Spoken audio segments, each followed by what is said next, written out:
नमस्कार दोस्तों, मैं सूरज लाल। आइए आज हम लोग डेली करंट अफेयर के संदर्भ में बहुत ही प्रमुख और चर्चित खबर है। जैसा कि आप देख रहे हैं, जान रहे हैं कि 31 जनवरी 2025 को केंद्र सरकार के वित्त मंत्री निर्मला सीतारमण के द्वारा देश का जो बजट से पहले इकोनॉमिक सर्वे होता है, आर्थिक सर्वे, उसे पेश किया गया है।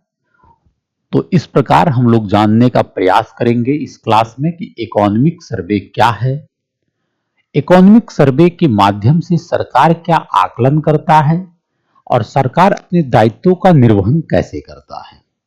ठीक है, क्योंकि आज जो है 1 फरवरी, आज सरकार के द्वारा बजट पेश किया जाएगा। हम लोग फिर नेक्स्ट क्लास में बजट के माध्यम के बारे में भी चर्चा करेंगे, लेकिन फिलहाल इकोनॉमिक सर्वे के बारे में विस्तृत चर्चा करने का प्रयास करेंगे। आपको मैं बता दूं कि वित्त मंत्री के द्वारा ये पेश किया गया आर्थिक सर्वे, इसमें आप देखेंगे कि रोजगार, कृषि, मैन्युफैक्चरिंग, ठीक है, और जीडीपी ग्रोथ के बारे में समेत कई ऐसे पहलुओं पर विचार किया गया है और विचार करके उसकी जानकारी दिया गया है। ठीक है, और इसमें भी बताया गया कि वित्त वर्ष 2025-26 में जो रियल जीडीपी है, तो वास्तविक जीडीपी मैं जानने का प्रयास करूंगा। रियल जीडीपी क्या है मैं बताने का बिल्कुल प्रयास करूंगा।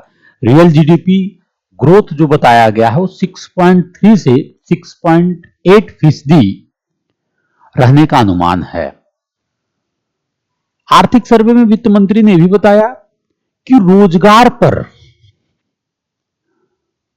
रोजगार पर भी फोकस किया जा रहा है। ठीक है, और इसमें बताया गया है कि लगभग जो गैर कृषि क्षेत्र हैं, ठीक है, जो गैर कृषि क्षेत्र हैं उसमें लगभग आप देखेंगे तो औसतन 78.5 लाख नौकरियों के अवसर पैदा होंगे। जो गैर कृषि क्षेत्र है उसमें लगभग 78.5 लाख जो है गैर कृषि क्षेत्र। जैसे देखिए, कृषि फील्ड को हटा करके आप मैन्युफैक्चरिंग सेक्टर भी ले सकते हैं, विनिर्माण क्षेत्र भी ले सकते हैं, सेवा क्षेत्र भी ले सकते हैं। ठीक है, तो ऐसे फील्ड में बताया गया है वित्त मंत्री के द्वारा आर्थिक सर्वे में कि 78.5 लाख जो है नौकरियां सृजित होने का विचार है। ठीक है, इसके अलावा प्रधानमंत्री आवास योजना के बारे में भी चर्चा किया गया है कि लगभग 89 लाख लोगों को इस प्रधानमंत्री आवास योजना के तहत आवास मिला है। तो इस तमाम प्रकार की जो विचारधाराएं आप मेरे द्वारा सुन रहे हैं, ये देश का एक आर्थिक सर्वे के माध्यम से बताने का प्रयास किया गया है। तो सबसे पहला विषय होता है कि आर्थिक सर्वे क्या है, इसको जानने का प्रयास किया जाए कि इकोनॉमिक सर्वे क्या होता है। ठीक है, तो क्या होता है आर्थिक सर्वे, ये आप देख रहे हैं देश की वित्त मंत्री निर्मला सीतारमण। ठीक है, आज इनका 8वां पूर्ण बजट होगा, क्योंकि आज 1 फरवरी के दिन ये केंद्र सरकार का बजट पेश करेंगी और इनका 8वां पूर्ण बजट होगा। तो इस प्रकरण को समझने का प्रयास करेंगे। ठीक है,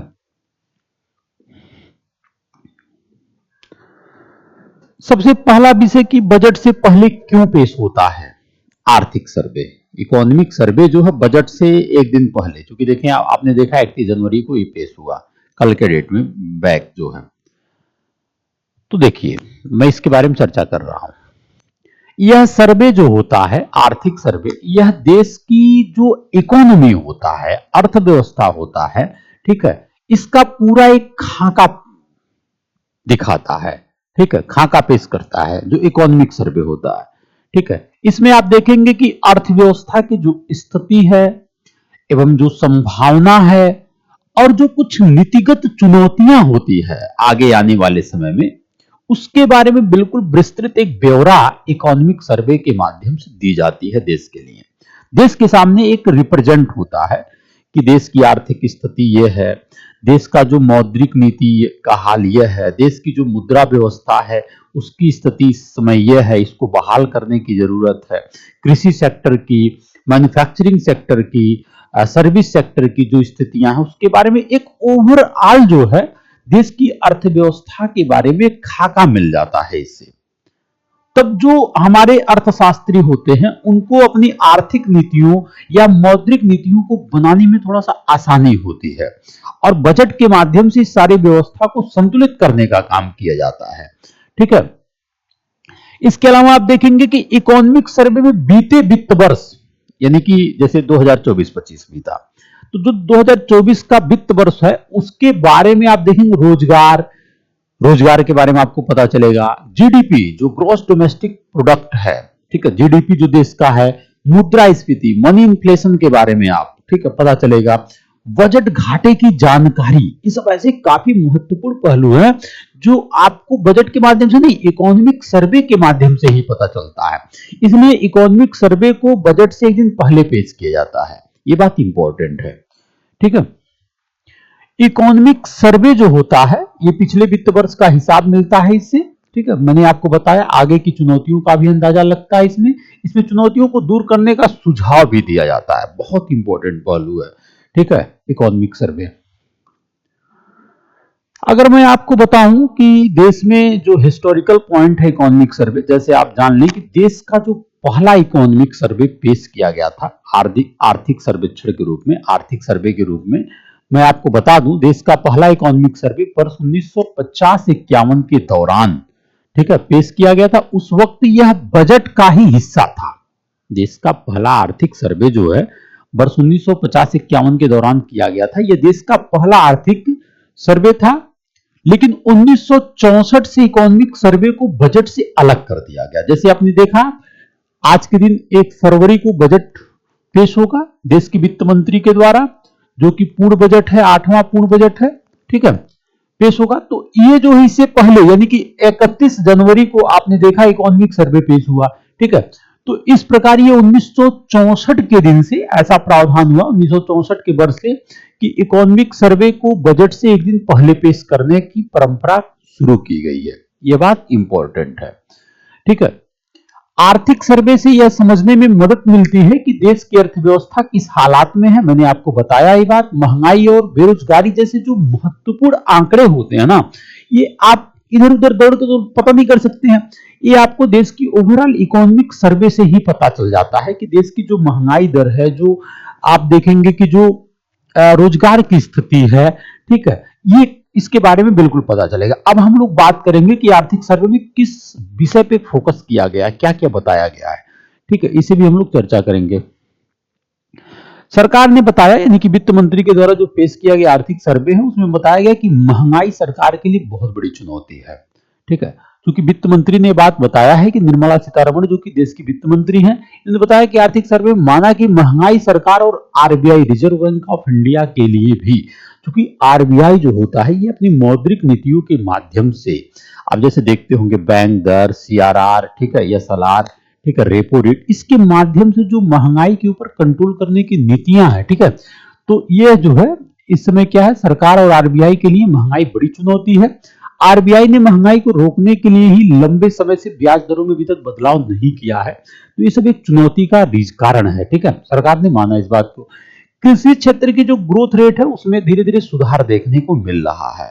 जो कृषि सेक्टर है, जैसे कृषि सेक्टर एक्चुअली में देखो अर्थव्यवस्था में आप देखेंगे, अगर आप अर्थव्यवस्था पढ़े होंगे, भारतीय अर्थव्यवस्था मैं पढ़ाता हूं, हमारी क्लास होगी, बिल्कुल इस चैनल पे हमारी क्लास होगी भारतीय अर्थव्यवस्था की।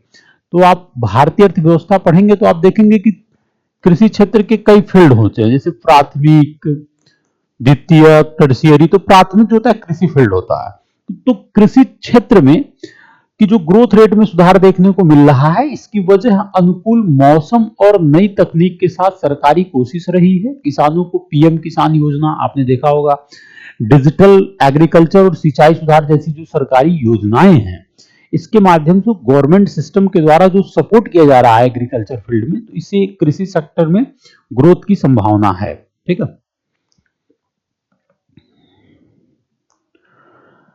सर्विस सेक्टर में सबसे ज्यादा पैसा आया, ये बात सही भी है, बिल्कुल 100% सही है, क्योंकि सर्विस सेक्टर ही एक ऐसा फील्ड है जो अर्थव्यवस्था में बहुत ज्यादा, इसमें मैंने बताया ना कि अर्थव्यवस्था में जैसे primary sector, secondary sector, tertiary sector, तो जो टर्शियरी सेक्टर में आता है सर्विस सेक्टर, इसका योगदान इकोनॉमी में मैक्सिमम है, योगदान अधिकतम है। ठीक है, तो आर्थिक सर्वे के मुताबिक जो है वित्त वर्ष 2025 में अप्रैल से सितंबर तक लगभग 29.8 अरब डॉलर एफडीआई आया है, यानी कि 29.8 अरब डॉलर जो है सर्विस सेक्टर में एफडीआई आया, यानी कि सर्विस सेक्टर में आया है ज्यादा पैसा, ये दो राय नहीं है, हकीकत है। इसमें सबसे अधिक जो है एफडीआई सर्विस सेक्टर में ही आया है। कितना आया है? 5.7 अरब डॉलर। ठीक है, ये ओवरऑल टोटल है 29.8 अरब डॉलर, जिसमें 5.7 अरब डॉलर जो एफडीआई क्या होता है, एफडीआई आप देखेंगे तो फॉरेन डायरेक्ट इन्वेस्टमेंट, विदेशी प्रत्यक्ष निवेश, कोई विदेशी व्यक्ति या संस्था के द्वारा भारत की अर्थव्यवस्था के ऐसे फील्डों में, प्राइमरी, सेकेंडरी, टर्शियरी, तो टर्शियरी सर्विस सेक्टर है, ऐसे फील्ड में चाहे उद्योग के लिए, ठीक है, चाहे जो है मतलब यानी कि व्यापारिक गतिविधियों के लिए, ठीक है, जो निवेश किया जाता है विदेशी प्रत्यक्ष निवेश के रूप में, तो सबसे ज्यादा पैसा सर्विस सेक्टर में आया है। ठीक है, सरकार का आर्थिक सर्वे में यह भी कहना है, जैसे कि वित्त मंत्री का, जो इलेक्ट्रिक व्हीकल हैं ईवी के लिए विदेश पर निर्भरता घटाना, यानी आप देख रहे हैं जो ईवी, यानी कि जो भी इलेक्ट्रिक व्हीकल हैं, आप देख रहे हैं कि ईवी को चलने के लिए जो लिथियम बैटरी की जरूरत पड़ती है, आप देखते हैं कि लिथियम बैटरी का कहीं ना कहीं भारत में भी बड़े पैमाने पर उत्पादन संभव नहीं है। जो आर्थिक स्थिति है, जो मैन्युफैक्चरिंग की स्थिति है, तो बड़े पैमाने पर हमें विदेशी जो है आयात करना पड़ता है, चाहे चाइना से हो या अन्य देशों से हो, खास मैक्सिमम चाइना से ही है। तो फिर इसलिए सरकार इस बात को लेकर चिंतित है कि जो इलेक्ट्रिक व्हीकल हैं उसके लिए जो हमें आयात करने की एक व्यवस्था है उसको कम करना है। ठीक है, तो चूंकि इंपोर्ट पर काफी हद तक इसका प्रोडक्शन आप देखेंगे जो है काफी हद तक जो है सरकार का फोकस है कि इलेक्ट्रिक गाड़ियों के उत्पादन पर काफी अधिक है। ठीक है, लेकिन इनका प्रोडक्शन काफी हद तक इंपोर्ट पर ही टिका है, तो इसे कम करने के लिए सरकार चिंतित है और सरकार करने के लिए विचार बना रही है। ठीक है, ये आर्थिक सर्वे का एक प्रारूप है जो मैं आपको बताने की कोशिश कर रहा हूं कि आपके आर्थिक सर्वे में क्या क्या विचार है। ठीक है, क्योंकि ये जो इलेक्ट्रिक रिसाइकल की बात है, इसके लिए सरकार मेक इन इंडिया का जो गवर्नमेंट के द्वारा 2014 में जो मेक इन इंडिया योजना लाया गया था, तो सरकार का फोकस बड़े पैमाने पर मेक इन इंडिया पे है और सरकार इसके द्वारा घरेलू सप्लाई चेन को मजबूत करना चाहता है। जो गवर्नमेंट है इसके द्वारा जो घरेलू सप्लाई चेन है उसको सरकार मजबूत करना चाह रहा है। ठीक है, ये बात इंपॉर्टेंट है, तभी आप जो इंपोर्ट को कम कर सकते हैं, ये बात बिल्कुल सही है।